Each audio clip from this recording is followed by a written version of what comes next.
De mecanismos de lesión celular. Según las diferentes literaturas, hemos podido recolectar que existen 7 mecanismos. Ya hay 7 mecanismos. De todos estos, el mecanismo más frecuente es el consumo o deprivación de ATP, la depleción del ATP. ¿Ya? El mecanismo de lesión celular más reactivo, más lesivo o letal es el daño mediado por los radicales libres o especies reactivas del oxígeno. ¿Ya? Otra idea importante es que todos estos eventos son eventos concatenados, son eventos eslabonados, ya que en su fisiopatología, en su cascada fisiopatológica, doctores, en algún punto se encuentran y se conectan unos con otros.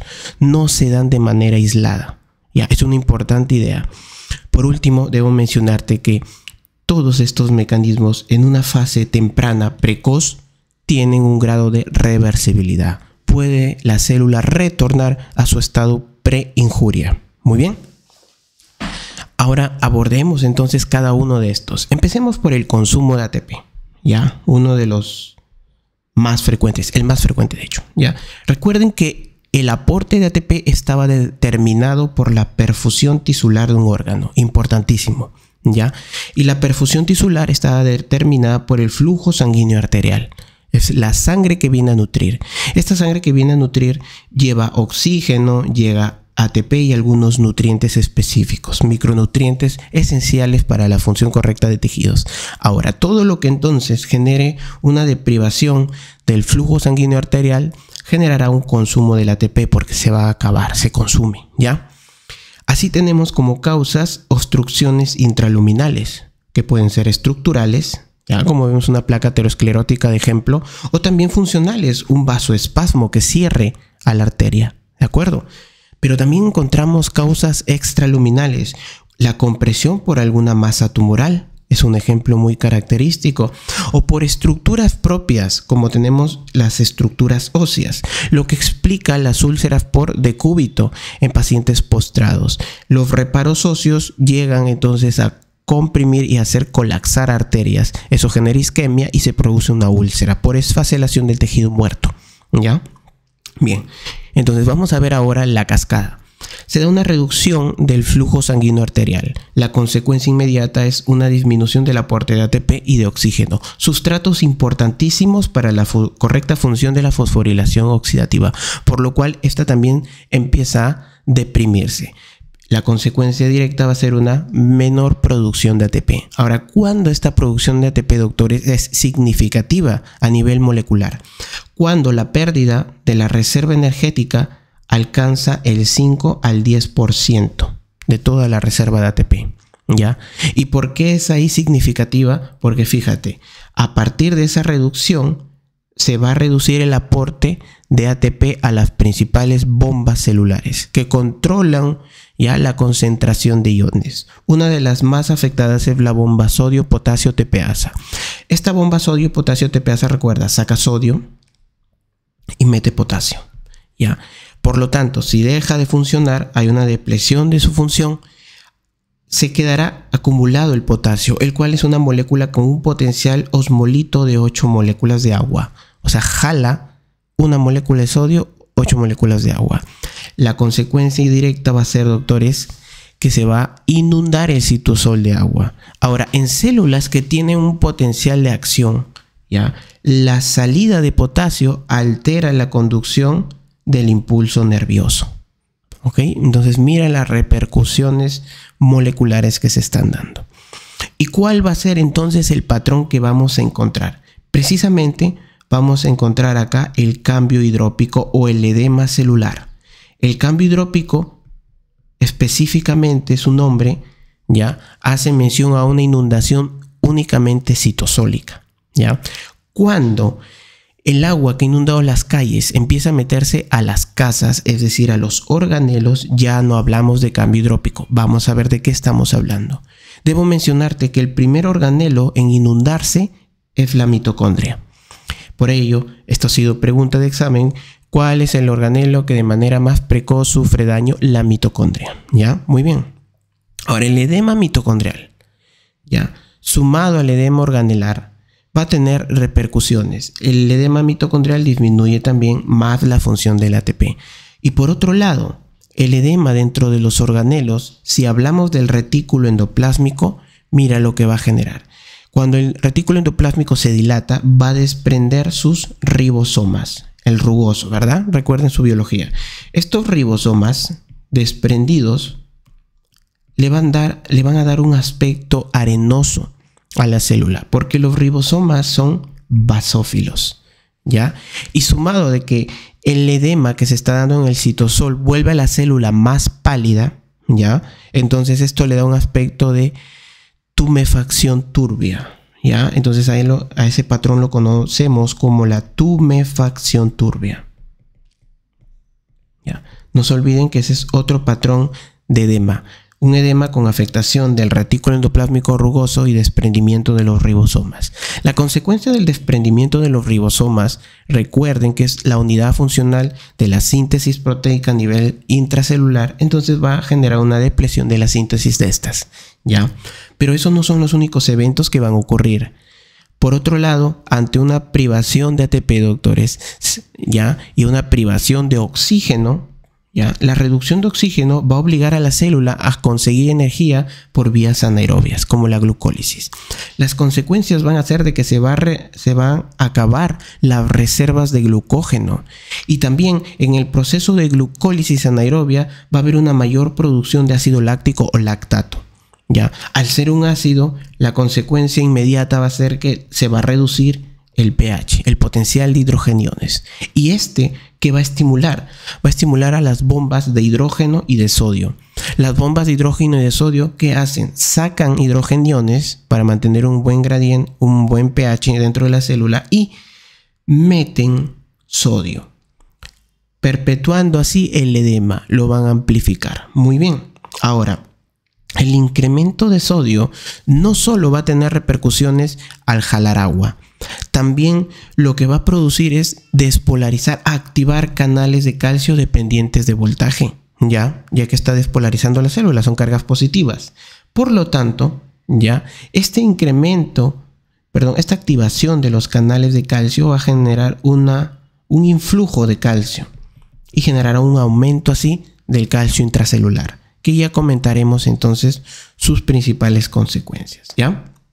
Bien, vamos ahora entonces con el incremento del calcio intracelular. Miren acá, hemos visto que hay una mayor entrada de calcio, ¿ya? Ahora, recuerda, el calcio se comporta como un cofactor enzimático, ¿ya? Es un cofactor enzimático activador. El calcio activa enzimas y hay 4 enzimas de interés clínico y que han sido pregunta de parcial, doctores, ¿ok? Y quiero que recuerdes, porque cada una va a tener un punto sobre el cual va a ejercer un daño a la célula, ¿ya? Así tenemos, mira, las enzimas que al activarse por el calcio dañan a los lípidos de la membrana celular, generando una pérdida de la permeabilidad selectiva. ¿Cuáles son estas? Las fosfolipasas. Las fosfolipasas C, ¿ya? La fosfolipasa A2, ¿ya? Importante. Ahora, también hay enzimas activadas por el incremento de calcio intracelular, ¿ya? Que van a producir un daño al citoesqueleto y a las proteínas transmembrana, ¿ya? Esas que están clavadas en la membrana celular. Estas son las proteasas. Muy bien, entonces estas generan un daño al citoesqueleto. Mira cuántos puntos están atacando ahora la célula. Por otro lado, hay una enzima que también se activa por calcio y que se le conoce como el bisturí del ADN. A esta enzima se le llama la endonucleasa. Las endonucleasas, doctores, cortan las hebras del ADN, ¿ya? Generando así un daño, el cual, si fracasan los mecanismos de reparación, condena a la célula a la apoptosis o a la necrosis. ¿Me dejo entender? Muy bien. Y finalmente, el calcio también es capaz de activar a ATPasas, que producen un incremento del ADP, ¿ya? Otros derivados también, pero consumen la reserva energética, generando una falla más acusada de la función de las bombas. Entonces mira cómo se han conectado. Observa, ¿de acuerdo? Vamos ahora al daño mitocondrial. Vamos al daño mitocondrial. Recuerda algunos aspectos importantes de la mitocondria. Tenía su membrana mitocondrial externa, su membrana mitocondrial interna, su espacio intermitocondrial, su matriz, su núcleo, ¿ya? Debemos recordar cuáles son las principales injurias que pueden darse. Un momento, chicos, perdón. Ok, ya está. Sí, ya está. Bien, deben recordar ya cuáles son las principales injurias que generan daño a la mitocondria. A la mitocondria la podemos lesionar a nivel del ADN o a nivel de sus membranas, ¿ya? De sus membranas me importa más la membrana mitocondrial interna, ¿ya? Porque ahí, en ese sector se da la fosforilación oxidativa, la cadena respiratoria, ¿ya? ¿Quién puede dañar a esa membrana, doctores? La puede dañar el cianuro, ¿ya? El cianuro inhibe el complejo 4 de la cadena respiratoria, afectando de manera grave la fosforilación oxidativa. ¿Ya? Eso es importante. Otras partículas que pueden dañar la membrana de las mitocondrias es el monóxido de carbono. También inhibe el complejo de la cadena respiratoria, complejo 4. Algunos también mencionan que 2 o 1. ¿Ya? El ácido sulfídrico, la radiación y las especies reactivas del oxígeno generan daño, si bien de manera parcial sobre la membrana. Su principal blanco, doctores, es el material genético de las mitocondrias, ¿ya? Eso es importante. Y así, entonces, si fracasan los mecanismos de reparación, la mitocondria se va a ver obligada a autodegradarse, ¿ya? Ok, ahora, algo importantísimo que hay que recordar de la membrana mitocondrial interna es que en el espectro de moléculas que tiene de la cadena respiratoria hay una que es muy peligrosa y a esta se le conoce como el citocromo C. El citocromo C normalmente está encadenado, es como un reo, ya que está trabajando siempre y está encadenado por un fosfolípido que es la cardiolipina. La cardiolipina, doctores, es esencial para mantener anclada a esta molécula. Ahora, por el proceso de especies reactivas del oxígeno, de sulfidrilos o de diferentes noxas, la cardiolipina se puede peroxidar y se puede desprender del citocromo, ¿ya? Entonces el citocromo quedará libre y viajará por el espacio intermitocondrial. Para que escape, él necesita una vía de fuga. Y una vía de fuga importante que tienen las mitocondrias y que expresan cuando se encuentran en daño, como estas injurias, doctores, ya, es el poro de transición de permeabilidad mitocondrial. ¿De acuerdo? Este poro tiene como uno de sus elementos a la ciclofilina. ¿Pero qué ciclofilina? La ciclofilina D. Ahora, esta ciclofilina D puede generar un cambio conformacional que abra la compuerta, ¿ya? ¿Y eso quién lo estimula? El calcio. Por eso se menciona que el calcio también abre la compuerta de este poro, que es muy peligroso, porque ya vamos a ver. Felizmente, se descubrieron algunos fármacos que pueden inhibir que se abra esa compuerta, ¿ya? Estos fármacos son la ciclosporina,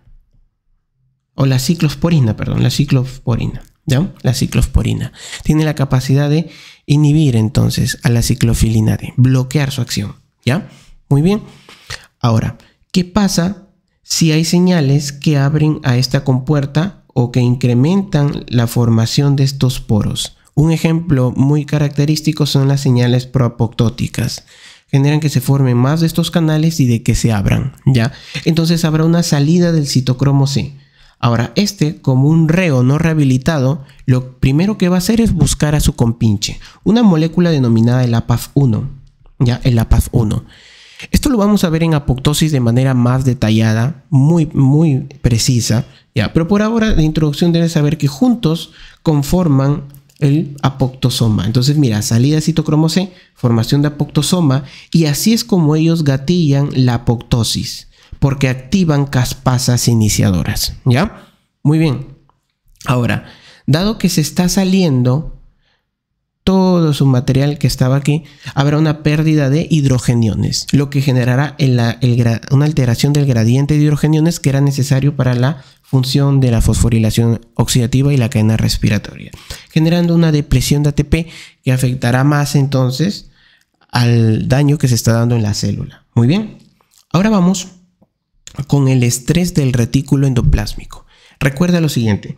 Normalmente siempre se están produciendo proteínas mal plegadas. Eso es inevitable, ¿ya?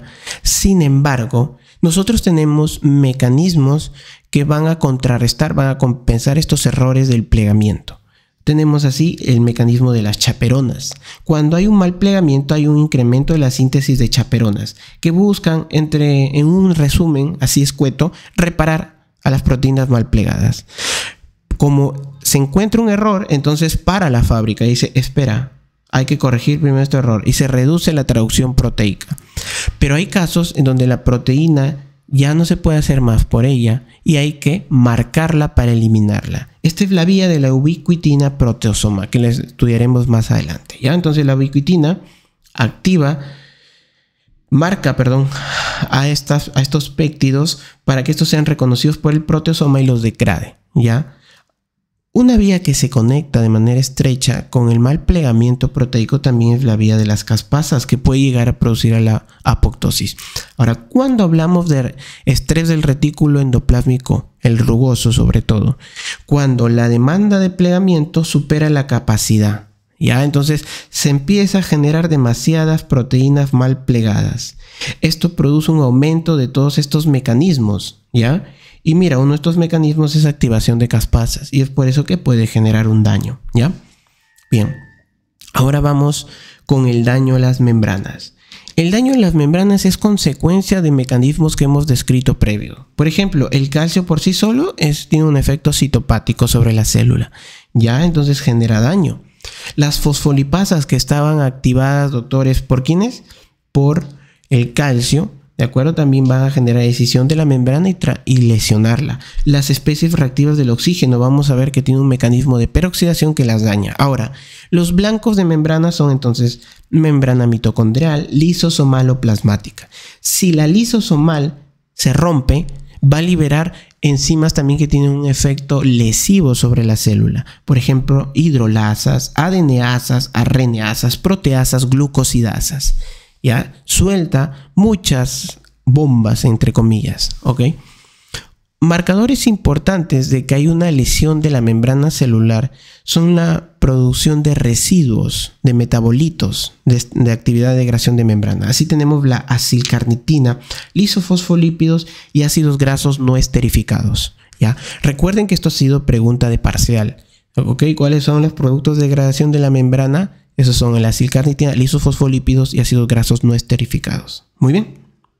Entonces, como te das cuenta, el daño a las membranas no es más que una consecuencia de otros mecanismos previos. Y cuando hablamos de la lesión del ADN, mira, hay diferentes injurias que pueden generar un daño al material genético de la célula, a su núcleo. Podemos tener así la radiación, que la más lesiva es la ionizante. ¿De acuerdo? También encontramos algunos fármacos citotóxicos, fármacos alquilantes, fármacos antineoplásicos. Ya ahí tenemos fármacos, doctores. Pero también una enzima que habíamos descrito previamente, la cual es la endonucleasa. No se olviden que todo lo que está de amarillo ha sido pregunta de examen de unidad o de parcial en la Universidad UPAU, que es donde nosotros enfocamos nuestra enseñanza, ¿ya? Muy bien. Ahora, existen también granzimas. ¿Ya? Las granzimas, doctores, son enzimas que se han relacionado de manera muy estrecha con la apoptosis y también con la muerte celular, ¿ya? La apoptosis es un tipo de muerte celular, ¿ya? Mira, las granzimas existen de dos tipos, la granzima A y la granzima B. Estas dos las vamos a abordar en el capítulo de apoptosis, pero debes recordar entonces que van a gatillar este mecanismo de muerte celular. Las especies fractivas del oxígeno generan daños porque forman aductos, rompen las hebras del ADN. La célula tiene mecanismos de reparación del ADN. Sin embargo, si la injuria se va acumulando, ¿ya? Poco a poco estos mecanismos van a ir fracasando y van a condenar a la célula a dos senderos, a morir por necrosis o apoptosis. Incluso se dice que hay un espacio intermedio, un camino tercero, que es conocido como la necroptosis, capítulo que abordaremos más adelante, ¿ya? Ahora, ¿por qué las células mueren en el proceso normal de la vida?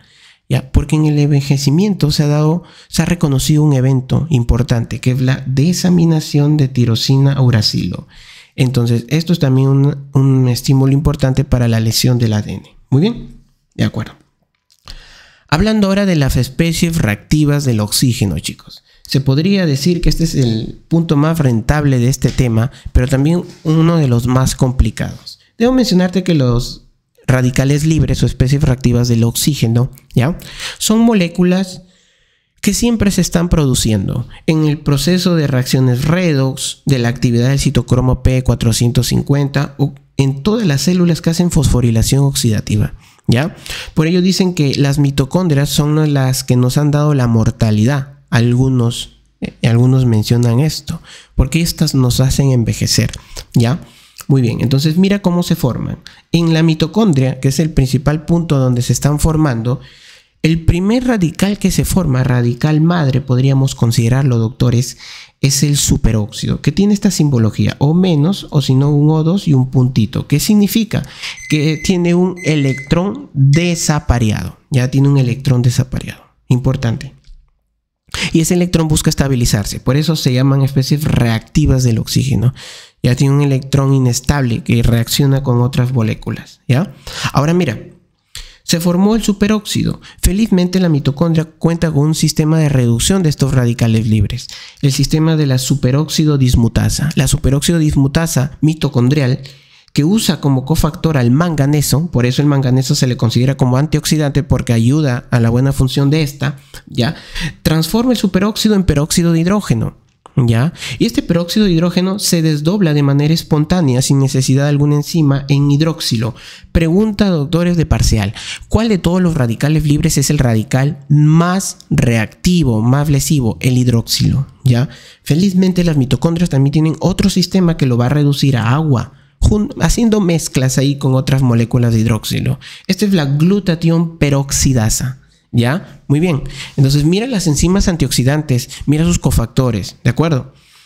El superóxido también se puede formar fuera o puede salir de la mitocondria, ¿ya? Y se puede mezclar en las células que tienen actividad óxido nítrico sintasa y por ello producen esta molécula. Puede formar peroxinitrito, una molécula muy lesiva para la célula. Felizmente contamos con una enzima que la reduce, que es la peroxirredoxina. La peroxirredoxina la reduce ya a una molécula inocua. Muy bien. Ahora vamos acá. Vamos al peróxido que se forma fuera de la mitocondria, extramitocondrial. Mira, el peróxido derivado del superóxido puede tener varios senderos.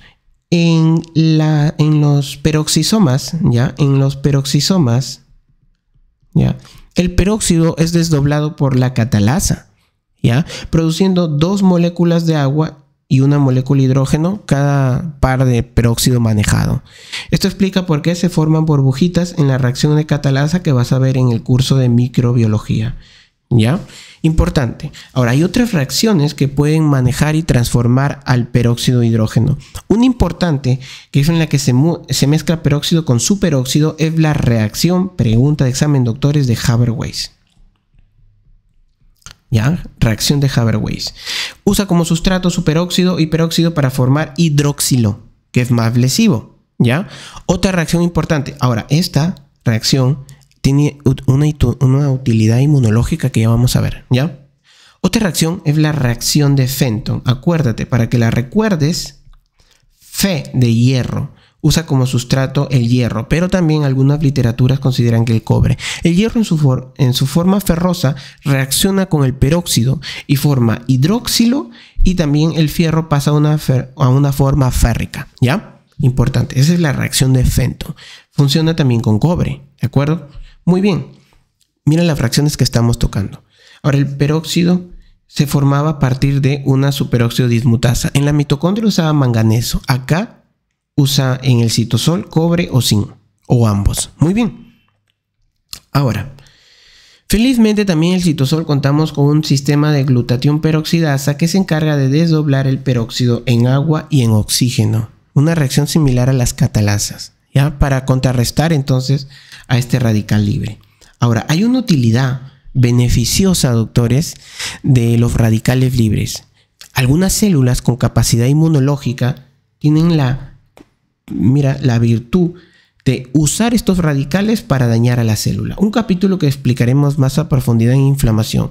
Estos son los neutrófilos. Mira, los neutrófilos juntan cloruro, ¿ya?, con peróxido, y por medio de esta enzima, la mieloperoxidasa, forman hipoclorito, como observas en esta reacción. Se da el estallido respiratorio para formar superóxido. Con el superóxido, ¿yo qué hago? Bueno, con el superóxido, se puede transformar en peróxido de hidrógeno por la superóxido dismutasa. Y con este peróxido puedo formar hipoclorito si lo mezclo con cloro, o también se puede transformar con hidróxido, se puede transformar en hidroxilo gracias a la unión al fierro, a una reacción con fierro, ¿de acuerdo? Reacción de Fenton, o con otro superóxido, la reacción de Haber-Weiss. Entonces, estas reacciones tienen utilidad inmunológica, ¿ya? Todo esto ocurre ¿dónde? En los gránulos de los neutrófilos. ¿Y cuál es su función? Dañar a la pared celular u otros componentes de microbios, sean bacterias, lo que vayamos estudiando en capítulos posteriores, ¿ya? Perfecto. Ahora vamos a terminar explicando cuáles son estos daños, pues, que genera los radicales libres. El daño de los radicales libres puede atacar a las cadenas del ADN, a las proteínas o a la membrana, a los componentes lipídicos, ¿ya? Cuando afecta a la membrana celular, se describe esta reacción que se le conoce como la peroxidación lipídica, que tiene un efecto dominó en el cual una molécula inestabiliza a otra y la otra va inestabilizando a otra. Es un patrón en cascada. Se le conoce a esta reacción como reacción autocatalítica en cadena, que genera un daño a la membrana. Por otro lado, a las proteínas, ¿cómo ataca? Agarra a los aminoácidos y recuerda sus componentes de los aminoácidos, su grupo amino, carboxilo y su cadena lateral. Oxida las cadenas laterales, desnaturalizando así, y genera entonces desnaturalización de enzimas y de proteínas estructurales, generando un mecanismo compensador que se active la vía de las chaperonas, también de la ubiquitina proteasoma, ¿ya? Ahora, al ADN lo puede cortar directamente, altera entonces la estructura de las hebras para que ya no encajen o forma aductos, uniones aberrantes, ¿de acuerdo? Bien, con ello, chicos, entonces hemos explicado de una manera concisa los principales mecanismos de lesión celular.